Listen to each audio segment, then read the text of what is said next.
I think it's just not something that we talk about very often, is using our money as a tool to become the person who we want to be instead of a means to an end. Right after my spouse and I bought our house, I just remember thinking, if we could make $44,000 a year, we would be so happy. And we reached that. And then it wasn't enough. And we reached even higher salaries and it just never was enough. It never felt like enough until we finally started spending our money on the things that were really important to us.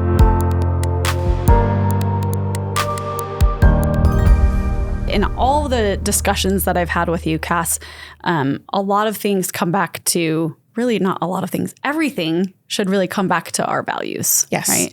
So how do we incorporate that into what we're teaching our kids when it comes to teaching them about money? Yeah, that I completely agree with you.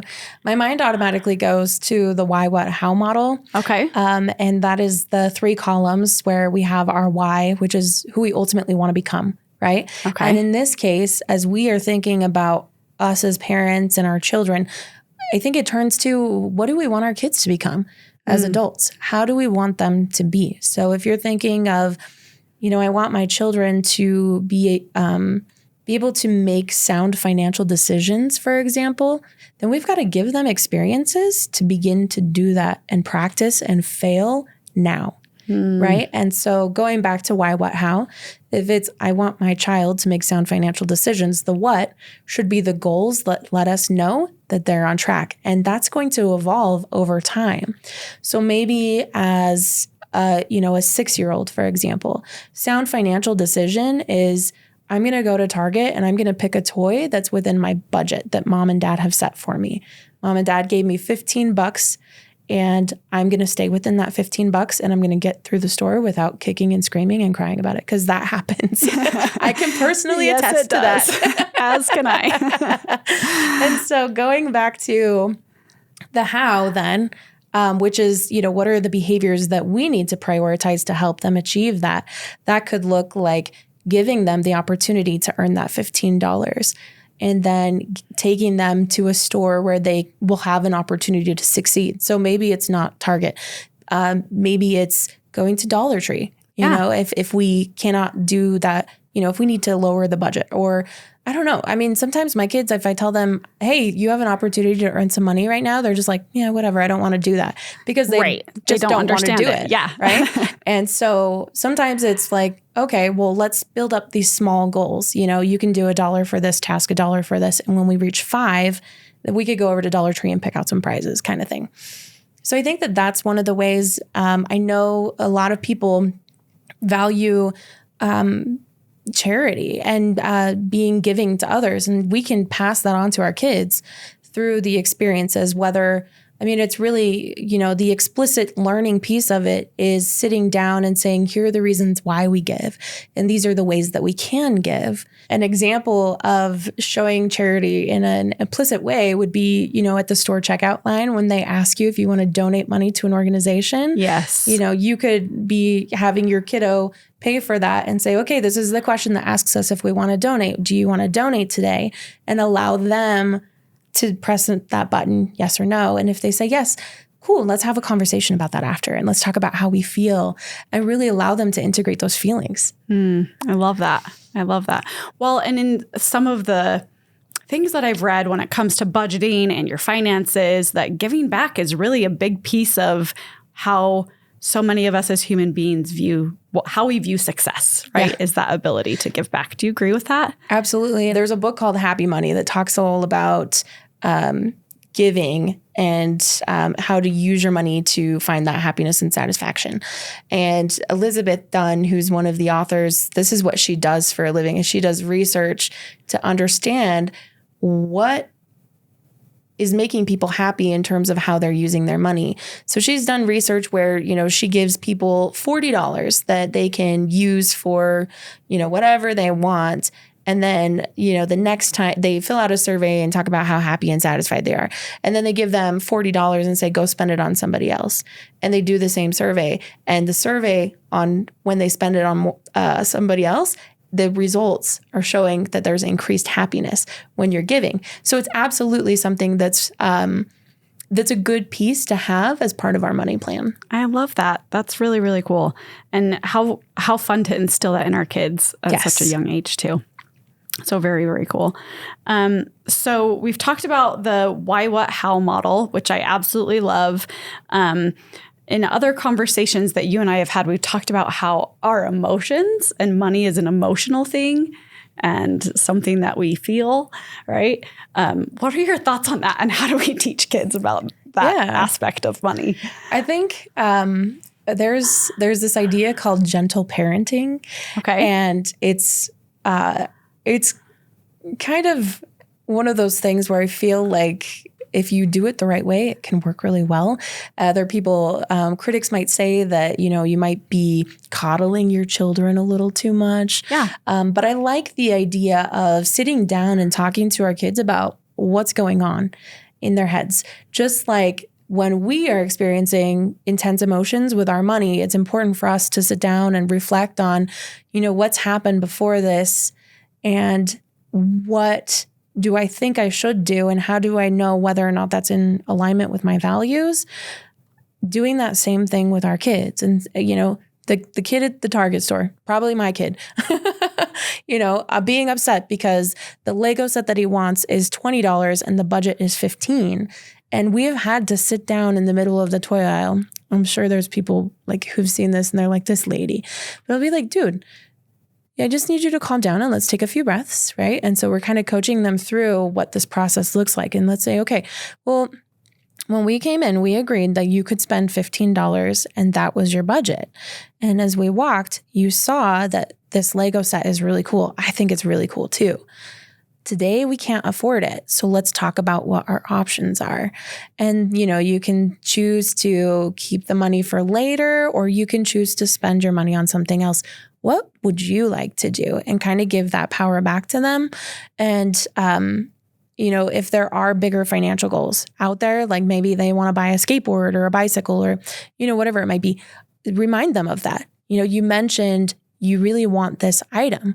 What do you say we put that money away and we save for this item instead?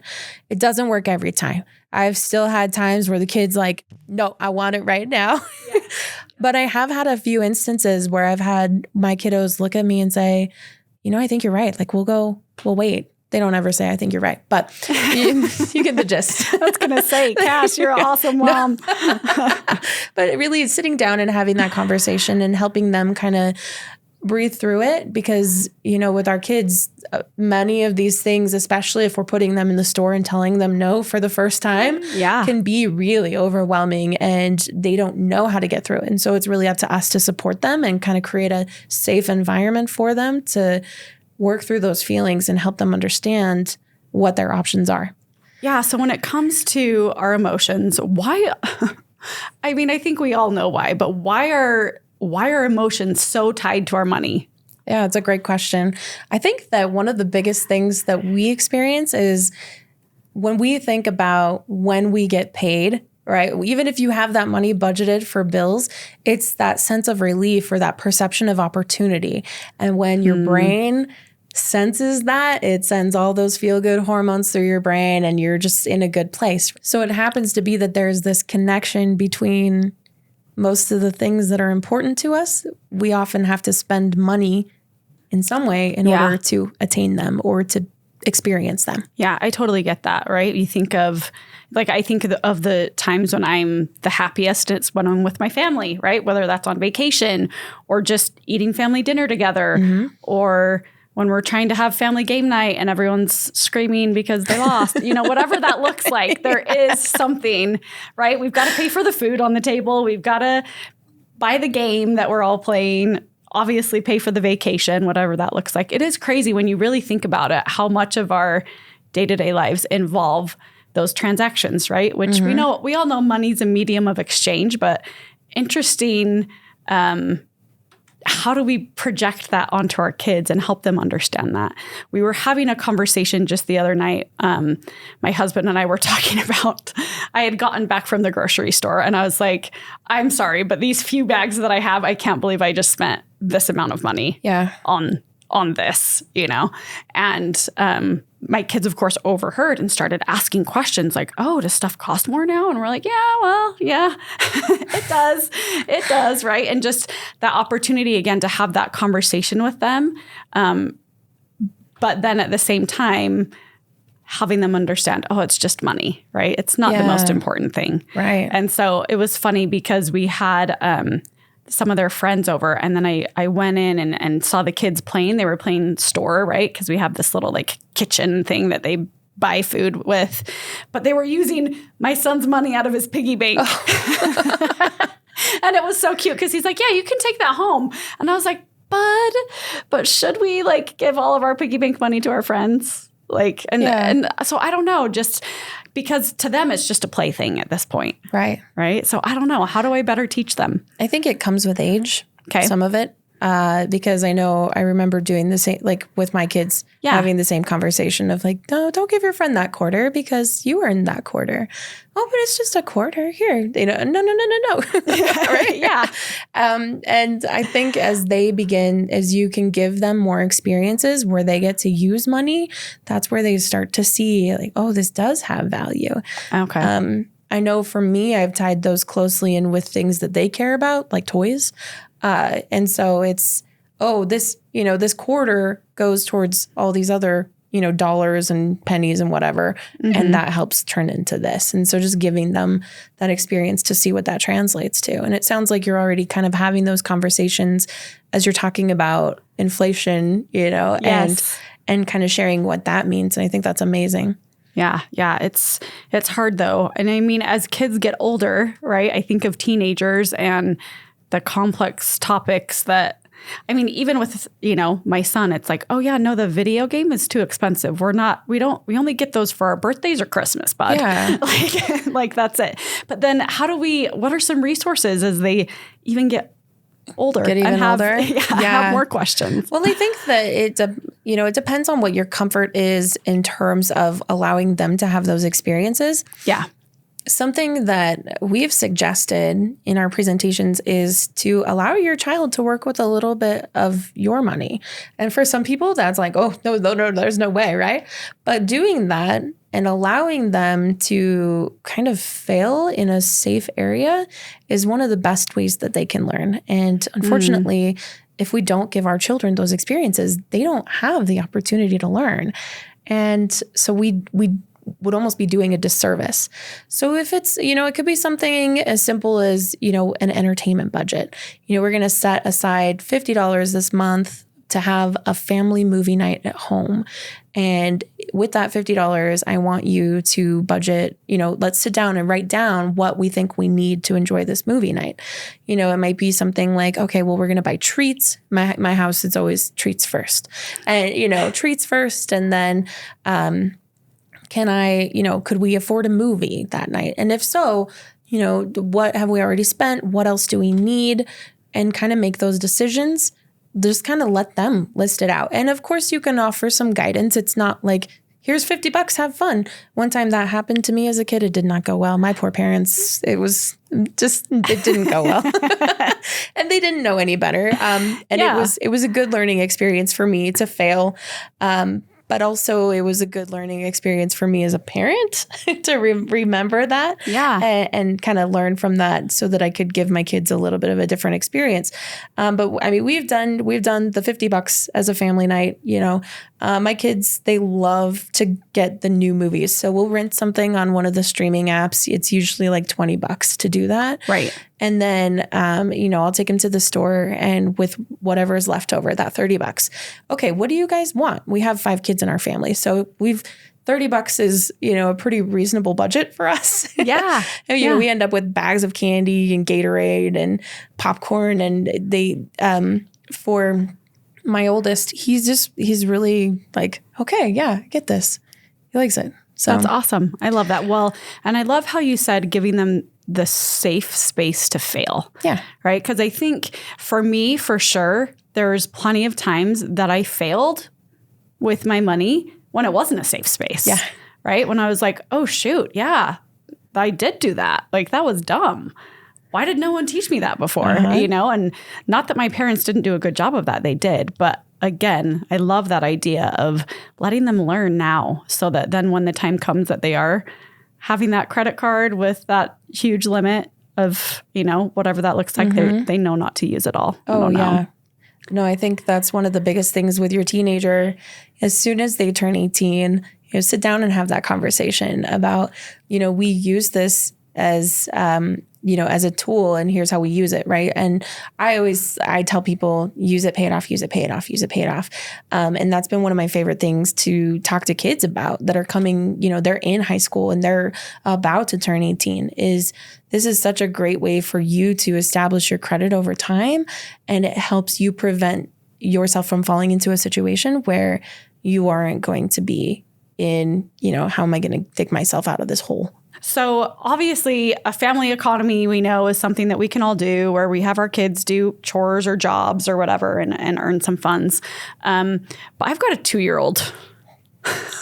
What are your thoughts? How do I help, aside from him identifying, oh, this is a quarter, oh, this is a penny? Like, how do I help him learn? Begin to grasp the idea? Yeah, definitely. So something that you could do, because he's not quite old enough to handle money. I know with little kids, they like to put things in their mouth, and he's probably past that. But one thing that I did is I used tokens. So we have these wooden tokens that we use, and these tokens have a value. So every time they complete a task that they're supposed to do, they immediately get rewarded with a token.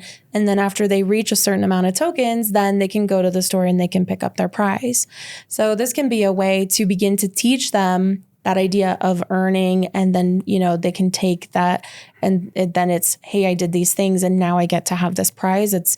But they're still getting that idea of getting paid in a sense. Yeah. So that's a way that they can begin. And even the sitting down and counting the tokens. We often forget that even if it's not money, they can still be learning those skills to help them so that when they are ready to handle actual currency, they know how to move forward with that. Yeah, I love that. I had actually one of my daughter's teachers, this was a few years ago, but every time they caught someone in the class doing something good, they would put like one of those little fuzzy like things in a jar. Oh, yeah, warm fuzzy. Right? Yes, yeah, a warm fuzzy. And at the end of the week, if they had a jar full of warm fuzzies, then the class got to pick from like her bin of randomness. Oh, that's so fun. And so there were sometimes crackers in there, like whatever, us as parents had donated into the bin of randomness. I think that was actually its name. And I mean, that's not going to cost me a lot of money as a mom, right? I got all kinds of bins of randomness in the house the kids could choose from. So I love that idea of being able to teach those little ones that don't quite grasp the currency. Yeah, absolutely. So overall, I'm curious what your thoughts are. What's the most important thing that we can teach children about money? I think it's all dependent on age. For me personally, I would just want my kids to understand that they have to work for it and they have to earn it, and then they need to spend it in the ways that are most important to them. That's something that I didn't necessarily grow up with, and I think it's just not something that we talk about very often. Is using our money as a tool to become the person who we want to be instead of a means to an end. Because I remember even in my early 20s, right after my spouse and I bought our house, we were making like $11 and $12 an hour. And I just remember thinking, if we could make $44,000 a year, we would be so happy. And we reached that. And then it wasn't enough. And we reached even higher salaries, and it continued, and it just never was enough. It never felt like enough until we finally started spending our money on the things that were really important to us. I love that. How powerful, because I think that you've hit the nail on the head, right? When it comes to just us as a society, right? We always have the keeping up with the Joneses mentality of, oh, but I need to have this and this. And all of these awesome products are at our fingertips now. We don't even have to go to the store to see them, right? They're just right there in front of us, and we're getting these amazing ads for them. But does it add to our happiness? I love that. Love that. So there's actually a gentleman that I learned about recently. His name is Jeremy Walter, and he hosts the Calibrating Capital blog. And it's really interesting. He's been on several different financial podcasts that I've checked out. And he actually became famous because of this idea of enough is enough. And I thought that was so cool because he, I think even as adults, we struggle to know what is enough. Yeah. And I think that's something that's really valuable to teach our children as well. And so he gives us some guides, and I think they're really neat. He starts out by saying, define what success looks like for this stage in your life. So many of us are focusing on what life is going to be like when I'm 65. And I think we're already influenced by this idea of we need to grow, right? Yeah. I know for a long time, I had this perception of like, I need to be a millionaire in order to retire. And it turns out I actually want to be like a park ranger in a national forest. So I probably don't need $1 million to retire. I hope not anyway. The next thing that he says is to know what you need in order to continue to be successful. So yeah, we should absolutely be thinking about our future, but not so much to the point of, that we're missing what's happening in the moment. Yes. I think so many of us run into that. As I think about my kids who are now as young as 6 and all the way up to almost 13, what I'm feeling now that we're kind of out of that toddler stage is, gosh, that just flew right by. Like we totally, it was gone so quickly and past. And I think so much of that was because we were so busy on just trying to figure out what happiness meant for us and, still kind of figuring ourselves out. But some of that was that pursuit of wanting to earn a higher income and wanting to get the best job that I could, right? I already have it. Another thing to think about is avoiding lifestyle creep. So when and this is something that I know I have experienced personally, like I said, when I was, making $44,000 a year and it wasn't enough, that was because we bought a new car, we had a baby. And I mean, some of those things were really positive for my family, but we started spending money on things that we did not need to be spending money on. And that was part of that. And so knowing when we've found a happy place and just kind of staying there and then pocketing everything else and setting that aside. Another thing that Jeremy talks about is not benchmarking. So what he means by this is stop keeping up with the Joneses. Worry about, again, going back to your values. What is going to make you happiest and bring you the most fulfillment? And, in the case of our why, what's going to help you become the person who you ultimately want to be. And that's my favorite thing to think about when I think about money now, because it was such a huge transition to go from when I make this amount of money to who do I ultimately want to become and how do I want to be remembered and how can I use money to live that out. And then that takes us to number 5, which is the last step in, determining enough, which is looking at money as meaning rather than a means. So again, going back to that why. Yeah, I love that. So we're giving it some purpose. Yes. Right? And so those are the basic principles, and you can break those down to what your children need at that time. Yeah. And I love how you said, earlier, it really comes down to their age, right? Mm-hmm. What's appropriate for them. And I think these things are obviously so important for all of us as adults, but breaking them down for their age and what's going to resonate is important. Definitely. Then, your point about giving them the opportunity to give back to and help create that meaning in life, I think is so crucial. Definitely. And something that I don't know if I think about that more than just around the holidays, right? Yeah, we have always, there's an opportunity to give. And I think sometimes when we give, we do it because we think we have to. And sometimes that actually takes the meaning away from it. And so if we can find Doug Lennox, he's an author of a book called Financial Intelligence. And he talks about the 3 C's, which are make it a choice, make a connection. And we changed it to make a change. I guess we made it the 3 C's. There you go. But yeah, the 3 C's are really helpful in terms of making sure that there's meaning in terms of giving. So, making it a choice. Don't do it because you have to, or don't do it because it's the holidays and you feel obligated, but, find something. And this is where making a connection comes in, where you really feel close to that. And then making a change is thinking about the impact that it could have if you could give to that organization. And I think it's important for us to remember too, we always think of monetary donations, but our money is time.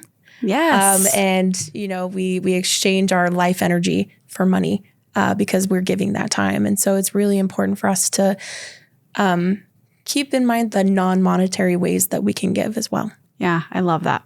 Well, Cass, thank you so much for joining us today. I definitely have a lot to take back to my family and teach my kids when it comes to money. And hopefully all of you do as well. And Cass, thank you again for coming on. Yeah, thanks so much for having me. Yes, and thanks all of you for joining. And we will see you on the next episode of Guiding You Forward.